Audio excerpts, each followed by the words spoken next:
Sebuah video di media sosial memperlihatkan peristiwa pembegalan yang terjadi di Sukabangun 2, Kecamatan Sukarami, Palembang. Dalam insiden tersebut, pasangan suami istri nyaris terluka saat berusaha mempertahankan sepeda motor mereka. Terlihat korban perempuan berlari dan berteriak meminta pertolongan.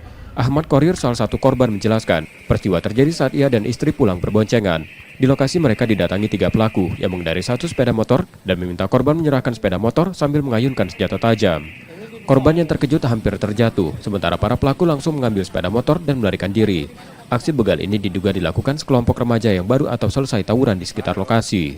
Tiba-tiba setelah naik tanjakan di kantor Lurah Sukajaya itu, ada yang merajang motor aku.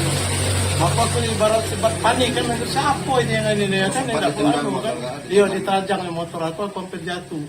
Ketika berbalik aku nak ngadu ke perlawanan, mereka langsung megang pedang itu. Mereka bonceng 3, 2 yang bawa pedang, satunya standby di motor.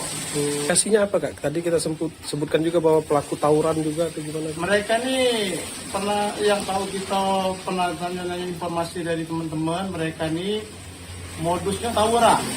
Mungkin mereka nih mau persiapan mau pergi tawuran ataupun setelah mereka nih balik tawuran. Nah itu nah.